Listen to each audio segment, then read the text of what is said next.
Hey guys, I hope you're doing well. I'm coming to you a little bit late than usual, but I've been thinking about one of the questions that was sent to me by one of my coaching clients asking me, how do you close a sale without coming across as salesy and being that obnoxious or just plain annoying, you know? And I thought that's a great question. And if you're a coach, a consultant, a financial advisor, or anyone who provides service, you are bound to have people on the call and you want to present to them. Now, remember the old way of selling online, the hard sale and, trying to convince people to help you. The internet marketing way does not work when it comes to, presenting your coaching services or your consulting services or anything like that within our industry. There is a better way of presenting your services, which I'm going to talk to you about. And I hope you're going to find this very, very useful and very, very helpful. Now, if you're a coach, consultant, a business owner, you provide service-based service to your clients, you're definitely going to like what I have today. Now, let's jump on into the training that I have for you. If you've got any questions, by all means, just put it in the chat box, and then I will be able to answer that later on or when I come back online during the daytime. Now, so how do you close a sale without being salesy or obnoxious? There are a few things that you need to have lined up, first of all, that will cause your clients to want to work with you. I keep checking there to see if you guys can still see me. Now, I have 3 rules that I've set aside, sort of that I operate on. And I came to those, to the conclusions that if I operate within the boundaries of these 3 rules, I get on really well. I close my ideal clients. They are happy. I'm happy. We do a great job together, and my business continues to grow. And one of them is never consider someone you feel isn't an ideal client of yours. Now, remember, before you get anyone to come onto a strategy session with you, you need to know who that person is. What are their criteria? What do they want? I mean, you need to have filled in your client profile. Now, if you don't know how to do that, you can attend one of my free classes, or you can just come to one of my events where I go into great details explaining how you put together an ideal clients. There's a 10-step process I use. You don't have to come to that. You can just Google it and find out exactly how to create your ideal client. Now, I've created mine, and I know exactly what I want, and I know exactly what they want, and I know how to provide that for them. So rule number 1 for you, if you're a coach or a consultant, is never consider someone you feel isn't an ideal client for you, because it's going to be a waste of time for you and for them, and it creates terrible vibes between yourself. Number 2, never compromise with someone who do not get why you are asking for the price you are asking. Now, anyone who do not understand my pricing certainly is not qualified to jump on the call with me. It's exactly the same with you. Here's the reason why. Before I put up an offer for any of my clients, whatever it is, there is a lot of things I would have considered: my time, the results that I'm going to get for them, how much they're going to get out of our relationship in coming up to that. There is a very good strategy that you can use to create your pricing. Now, if somebody is not ready to pay the price that you're asking for, is not an ideal client for you, because that very person wants to undercut you. You want to be very clear that you don't want to work with anyone who wants to compromise on your price. Now, there are exceptional cases, and it has to be from your willingness to do that, not that you feel you have to do that. If you are still operating from that place where you feel like you have to compromise your prices all the time, what that tells me is you're not very clear on your ideal client. You're attracting the wrong type of people into your business. Because the right type of business, from my experience, they're happy to pay the amount of money you're asking for. That has been my experience. Sometimes they want to give me more. Whatever the situation is, never compromise with somebody who do not get why you are asking for the price that you do, because that's just a recipe for disaster. And number 3, the third one of my rules that I use is never give your time to anybody who you feel is not ready to make a commitment to work with you now. Now, for obvious reasons, because the strategy session is a sales part. Now, let's look at the process that I follow when I am actually going to help. Actually, before I do that, think of it this way. Before somebody gets to jump on a strategy session with you, they will need to have seen a lot of your materials or consumed a lot of your materials, so they know more about you, they like you, and they trust you. So by the time they get to a strategy session, they ought to be ready to commit to work with you. A strategy session, to me, is the final part, because I've done my convincing. I've gone over any objection that they may have. I've proved that I am able to help them by actually helping them. So when they are coming to a strategy session, they're coming to the final part of making a commitment. So here's the process that all my clients follow. And I hope you, as a coach, you get people to follow the same process, because it's proven to work over and over and over again. So number 1, I put out a lot of great content, great materials to help people. Just like I'm doing right now. I'm showing you exactly what I do in my business, what works right now. And if you copy that, it is going to work for you. So I put great materials, and at the end of whatever it is that I'm talking about, I give a call to action. If you want to find out more, go to this page, or do this, or apply to talk to me. And then they apply. And after they apply, the second thing that happens is I evaluate them. So when people apply for you to work with you, you want to evaluate them. What does that mean?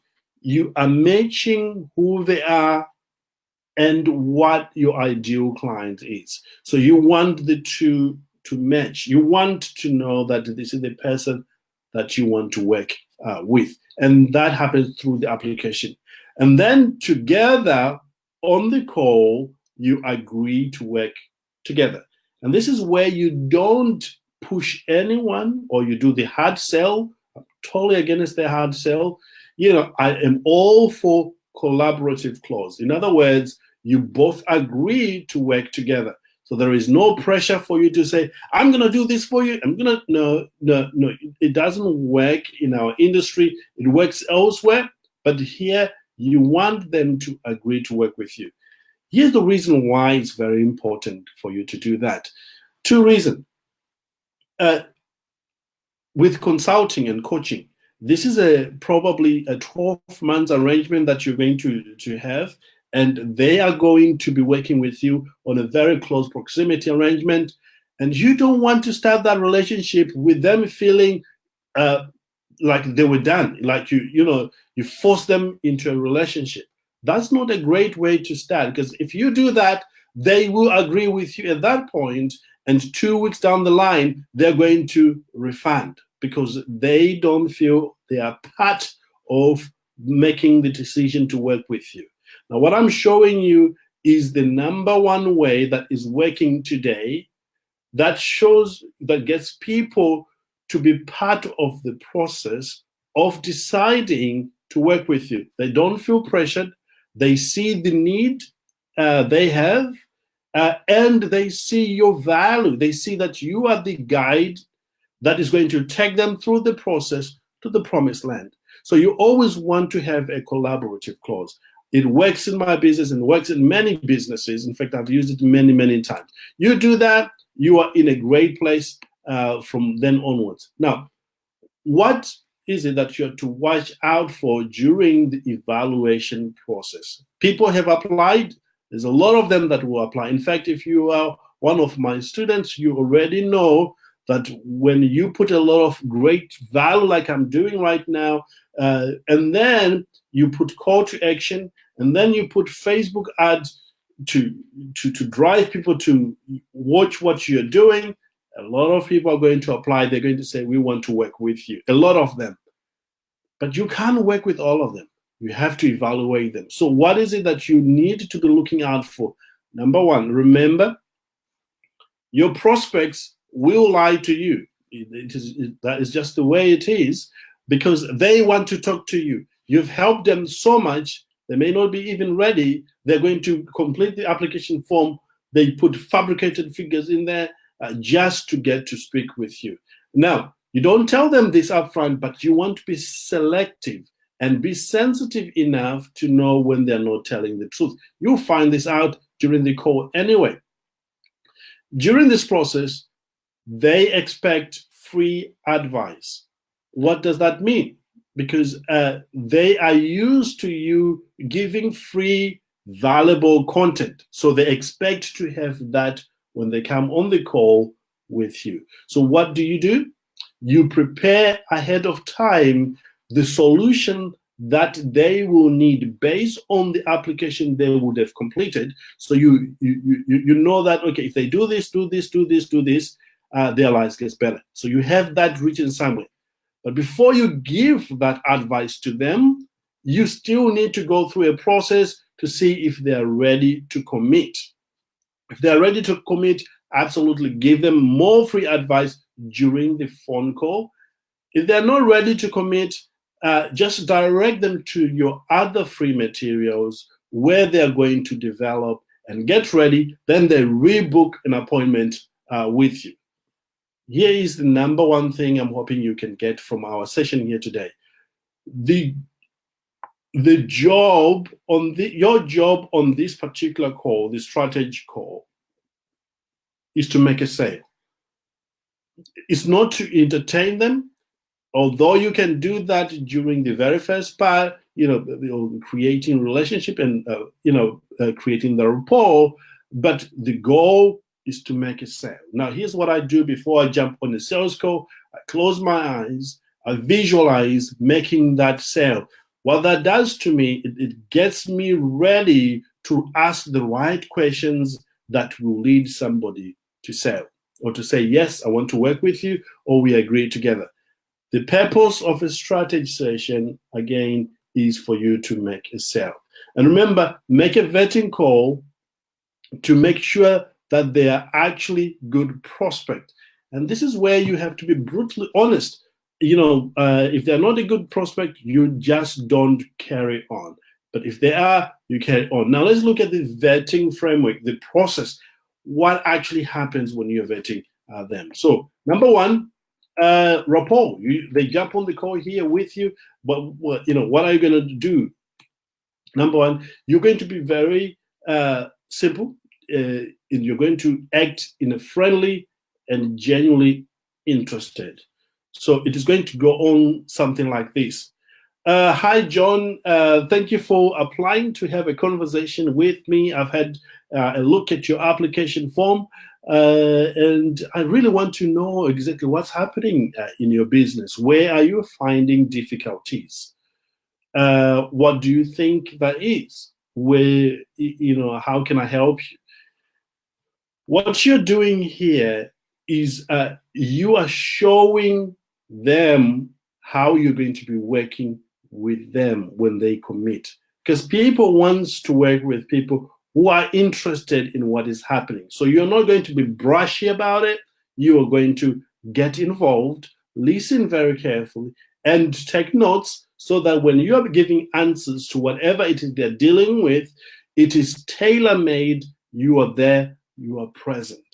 Remember, your goal is to simply be genuinely nice and friendly. So let's look at how the call will go. So you want them to know why you're calling, what your objectives are, and how long it will take. Now, you would have said this in your materials when you're putting your materials out, but as soon as they jump on the call, you want to restate that. So the call will go something like this. If it is Susie that I'm calling, I'm going to say, Susie, hi, I'm calling you today because you want to improve your business and you reply to the advert or one of my videos, and I'm here to discuss how I can help you. And this call is going to take 45 minutes. My consulting call 45 minutes and sometimes an hour. If they're an hour, definitely a client of mine there, because I don't want to waste any more time. Otherwise, I could be creating more content and putting it out more goodwill. But I want to be with this person for 45 minutes, to an hour, and make sure that that time counts. But let me repeat that again. So you want them to know the objective of the call and how long it is going to take, and get them to say yes, that to agree with you and say yes, that's exactly that's the reason why I'm on the call here with you, and get their permission to help them. Now, why is this important? You will find later on that when you are giving them the advice, you may tell them some of the things that they don't want to hear. And you can use that to them and say, remember, I asked your permission to talk about this, to be your coach, to lead you in this, and this is exactly what I'm doing. And remember, this is very important, guys. I wish somebody told me when I was starting about this. On the strategy session, you are setting the pace as to who is to lead. When you're a coach or a consultant, you are the leader. You just have to take that position right from the get-go. And they need to give you a permission to lead them. Because if they begin to lead you, you've lost it, because you are no longer doing business on your own terms. They are dictating everything. I personally work, I don't know about you, but I want to work with clients in a way that I do business on my terms. That's why I created my business. That's why I create business and all that, because I love freedom. I want to do things on my terms. I'm sure you as a coach, you want to do exactly the same as that. But before you get to do all that, you need to get permission to lead them, and you can do it during this particular call. And let them know that you are assessing whether you can help them with their problem or not. Now, it's very important that they know that they are being assessed, because if they don't know that they're being assessed, they're going to be not so true. You want to lay down the truth that you are not a superhero and that you can't help everybody. You don't want to waste anyone's time, but you want only to work with people if they're a very good fit. Here's what that does. When you tell people that you are assessing them, and they will be attracted to you more, you attract the right type of people. All the tire kickers, will be repelled, and you end up with the right type of people. I assess people all the time. Do I want to work with this person or I don't, based on my ideal client? Mention that they are open to ask any questions if they have, and then elicit the final outcome. Now, this is important, guys. Very important. Perhaps I should have put it right at the beginning. When you jump on that particular call, you want to ask questions to actually find out what they truly want. Very important, because if you don't know what they want, you're going to prescribe a wrong solution to them. What they want may be different to what you provide. So you want them to say, yes, I'm looking for this. And if it is what you provide, you say, yes, I can help you with that. And you begin to help them along the way. This will save you a lot of pain, a lot of headache, because if you don't know what they want, they'll be frustrated. You'll be frustrated, and the whole relationship, it will turn sour from that point. This is where you let them know the next step. So after you've agreed to all that we've been talking about, the last part is to tell them, I've got two options for you to help you out.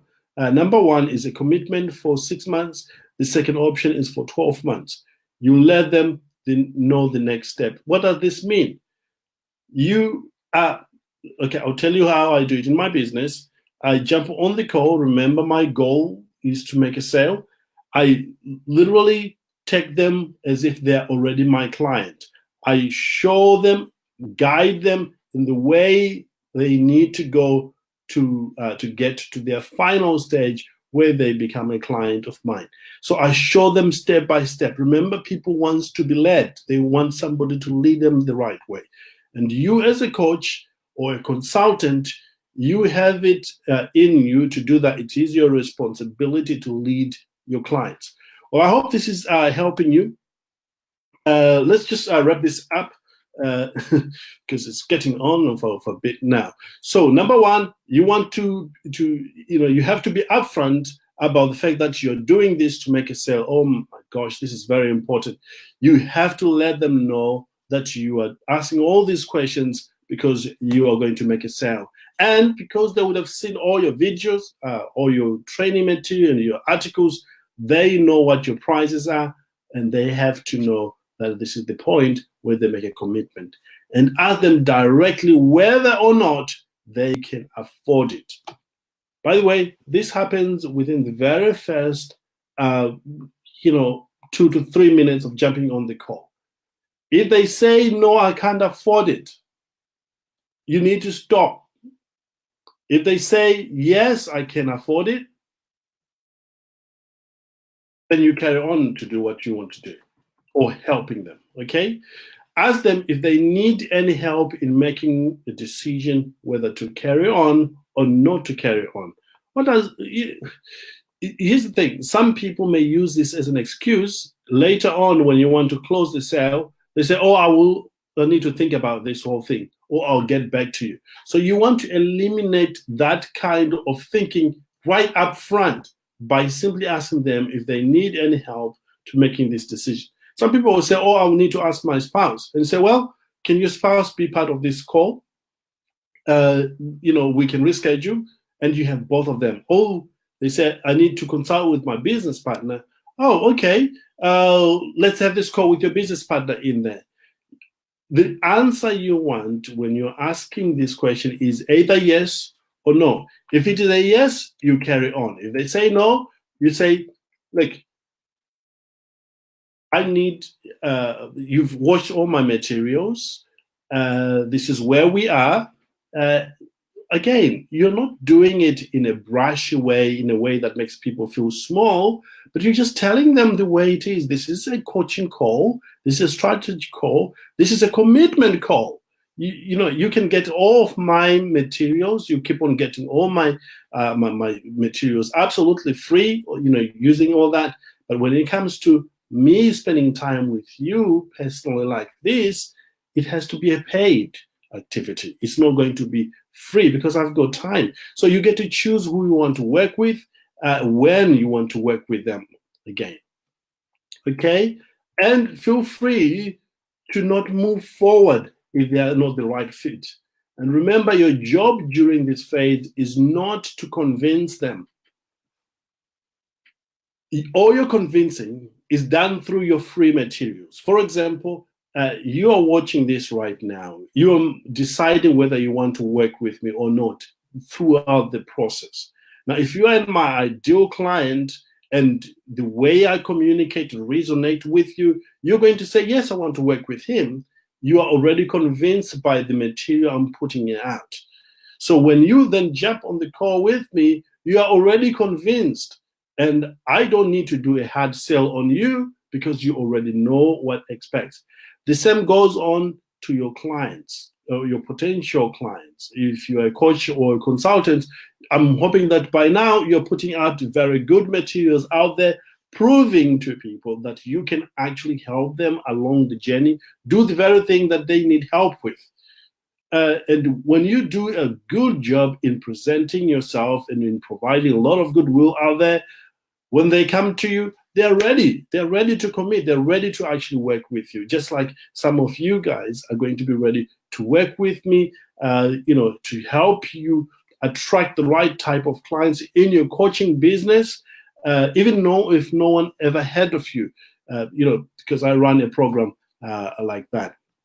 So again, the purpose of the call is to find out if they are a good investment of your time or not. What decide whether they're a good investment of your time? Number one is, are they able to commit? Can they afford your services? Or they are not able to meet and they can't afford your services. If they refuse to commit or say something like,